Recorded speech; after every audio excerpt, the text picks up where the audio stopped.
Councillor Cooper. Rise to speak to the Labour motion. Firstly, my disappointment for the first time in 25 years that the Green Group has not produced a budget amendment. The sole focus of the many hours we put into working in the amendment was to stop the privatisation of dementia care homes, and we were trying to make this work right up until the last minute.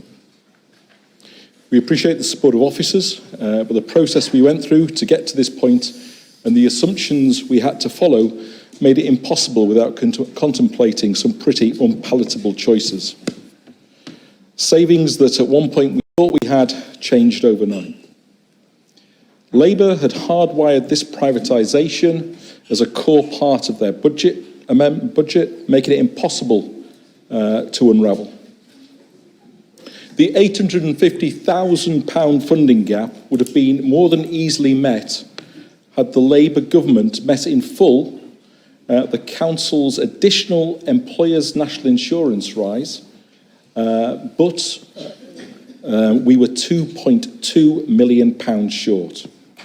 We got within 300k of our target, but after that we were exploring areas of potential cuts that were not what we were about, and I apologise to officers for that.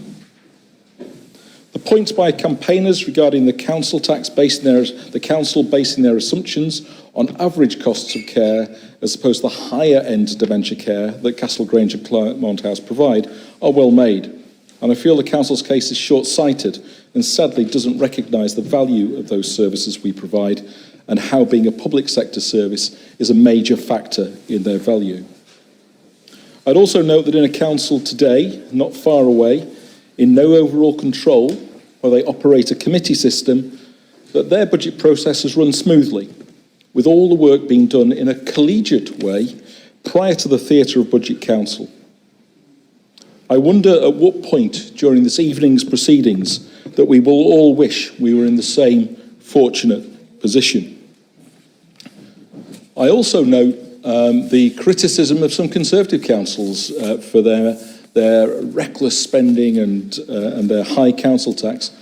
Fair enough, but I did not hear any reference to Bradford or Birmingham, where we have had Labour majority councils for many, many years with higher than 9.99% council tax rises operating with a cabinet system. So yes, we have a balanced budget, but at what a cost?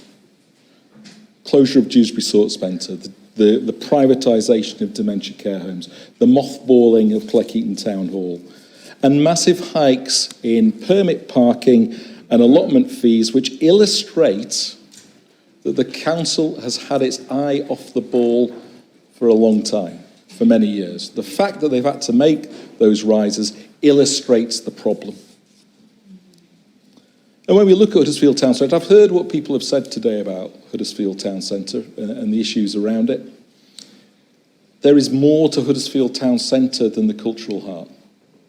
And I've said this many times, and we've got to think about those businesses that are already there. And I've raised this before, and I'm sure I will be working with others in this chamber to try and establish a strong partnership strategy to address that. I am talking to traders in Huddersfield Town Centre, and they know that it's not all about the cultural heart. We can't wait for the cultural heart. There's a lot more to the body of the cultural heart. I'd just like to say a little thing about, I mentioned the word collegiate working. Now, it was Monday that many of us, leaders of groups, got an email from the leader of the council saying, asking us to come together, to meet up, to operate in a collegiate fashion to help get the budget through. Now, just like a puppy is not just for Christmas, collegiate working is not for 2 days before a budget council meeting.